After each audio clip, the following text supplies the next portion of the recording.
Greetings, everyone. We are sending this word out of concern for our state and nation. Most everyone is aware that our state, nation, and even the nations are in turmoil. Almost every nation has their critical issue going. War and rumors of war are rising, and quite honestly, some wars are hidden and are getting ready to erupt. The point of this brief message is how can we press into victory in the face of overwhelming odds and opposition? The question that is emerging in a number of Christian circles these days is how do we submit to and pray for a state, a nation, our city, or for those in authority who oppose biblical values and whose positions can ultimately oppress the people and depress the land. Paul exhorts to Timothy, first of all, that prayers and intercessions and giving of thanks be made for kings and all who are in authority. That's in 1 Timothy 2:1. Well, why? That we may lead quiet and peaceable lives in all godliness and reverence. But Paul says this is to be the first order of things, to pray for those in authority. Well, I can honestly say that's not always the case in my own personal prayer life, but it is God's word. Jesus also said that his house would be called a house of prayer for all nations. And in fact, it was Jesus who overturned the tables in the temple in order to make his point. And as times become more challenging, I believe Jesus will be making this a clarion call to the church. Biblically, one of the best examples is Moses, who prayed for Israel and saved it from God's destruction in two key incidences. Once, when they turned to worship the golden calf while growing impatient for Moses to come back down from Mount Sinai. And second, when they were overwhelmed with fear and refused to go into the promised land.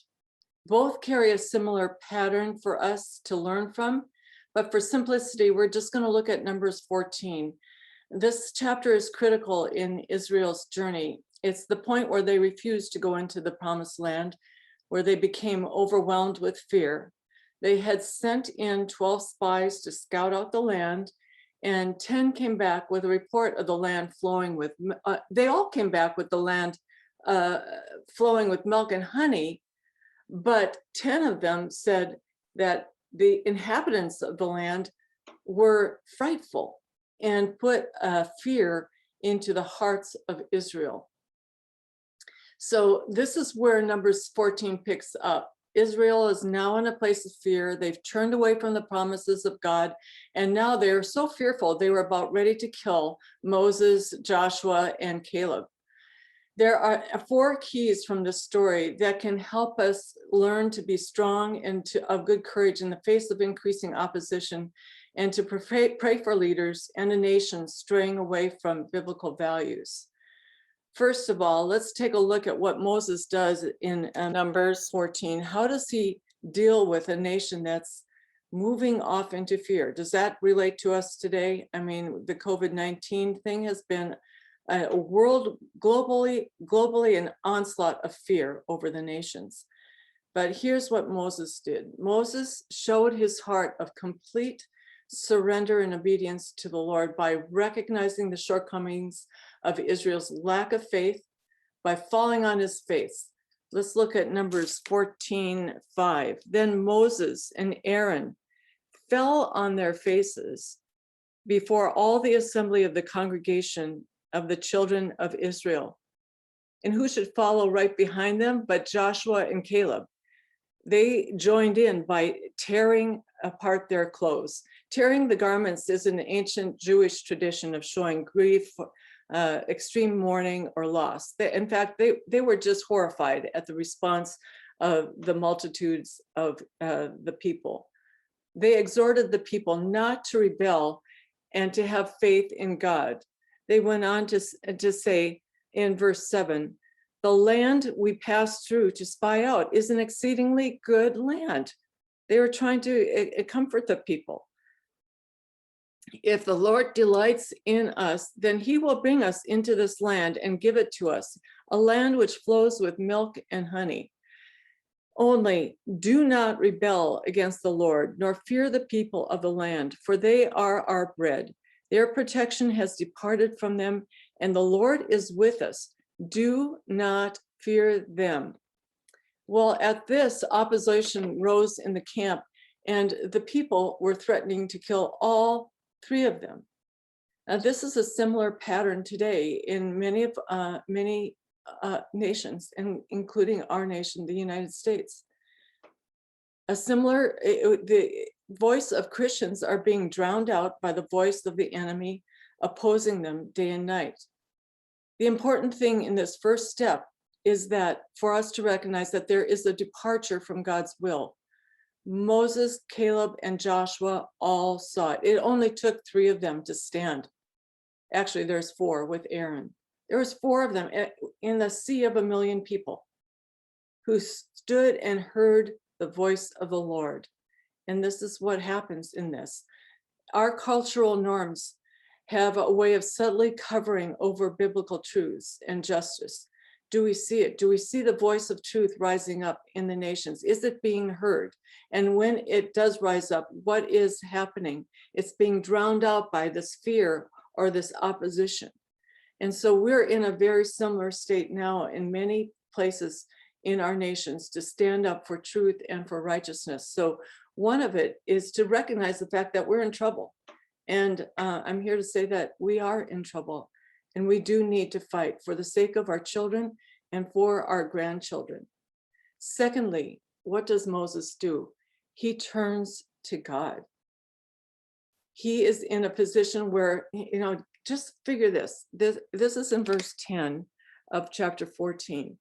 Get this, the scriptures go very fast over this, but you're one man in the sea of 1 million people standing for God, and the rest of them are in fear. Imagine the spiritual climate.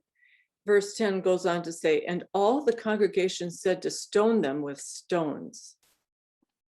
Now, the glory of the Lord appeared just in time in the tabernacle of meeting before all the children of Israel. And God is angry and says to Moses, not to anybody else. It doesn't mention anybody else he's speaking to.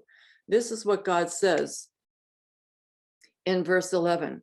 How long will these people reject me? And how long will they not believe me with all the signs which I have performed among them?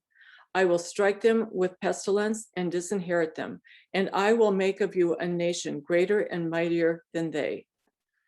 Wow. But Moses doesn't just take that.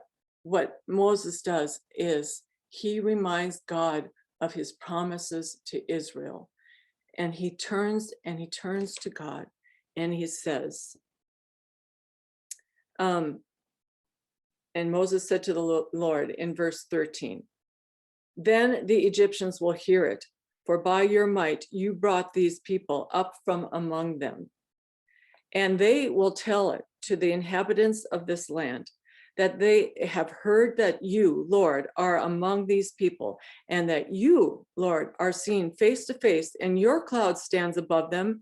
You go before them in a pillar of cloud by day and a pillar of fire by night. Now, if you kill these people as one man, then the nations which have heard of your fame will speak, saying, because the Lord was not able to bring this people to the land which he swore to give them, therefore he killed them in the wilderness. Wow, that's a lot of gumption for Moses to stand before God and plead and say, look at God, you had a purpose for Israel. It's not done yet. And what would it do? What reflection would it be for other nations if you kill everybody now? So he turns to God and he faces God. And thirdly, what does Moses do? He pleads for God's pardon by calling upon God's nature. I love this part.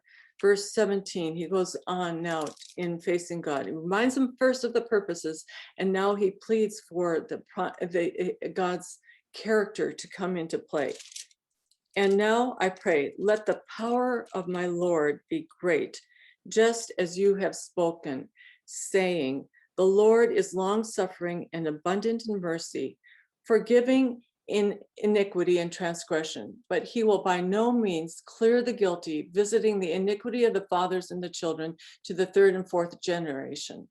Please pardon the iniquity of this people according to the greatness of your steadfast love, just as you have forgiven this people from Egypt until now. And get this, the Lord replies, I have pardoned, because according to your word, but truly as I live, all the earth shall be filled with the glory of the Lord. So Moses stood, he turned to God, he called upon God's plan and purposes, and he called upon the nature of the Lord, and it was because of his word that the Lord relented, and he did not destroy Israel. And finally, the fourth thing that happens is that Moses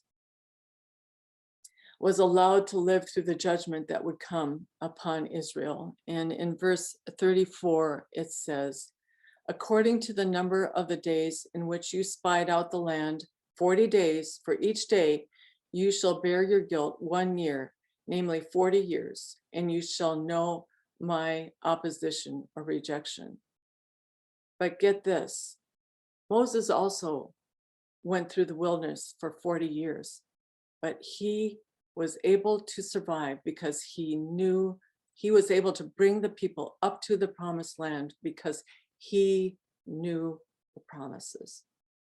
So there are promises of standing with God through adversity and great opposition, even if we think it's judgments, even if we think it's an all-out enemy assignment that is just insurmountable. It's not a matter of what we think, it's a matter of what God thinks. We need to recognize the fact that there is a falling away that has caused this, and we need to call upon God and his promises, and don't fall into fear. God is looking for faith in the earth. Thirdly, we need to call upon God's nature, his redemptive nature and plan for the nation, for the people we're praying for the people who are in authority. There is a redemptive plan. And who knows that if our prayer would not reach heaven and change the course of that person's life. And fourthly, we need to continue in the promises of God in the faces of judgment and not point the finger. The Bible does say it is okay to be angry, but do not sin. Use the anger, the frustration to inspire a God-given fire in your heart, to pray for God's redemptive plan and purpose. The story is an exhortation to not complain, but to continue to call on the promises of God. His word is his promise. He has plans to prosper us and not to harm us, to give us a hope and a future, Jeremiah 29:11. And God is always watching over his word to perform it, and it will not return to him void. And Moses, Caleb, and Joshua did not forget the promises of God for the land that they were to possess, and were forever remembered in history as part of the fulfillment of God's promises. Numbers 14:38 relays that Joshua, the son of Nun, and Caleb, the son of Jephunneh, remained alive of the men who went to spy out the land and would live to possess the land. That is the company of people God is looking for and raising up in these times of intensity, of opposition. Use the opposition to increase your faith, to be strong and of good courage. That's the company God is raising up in this hour. Be strong and of good courage.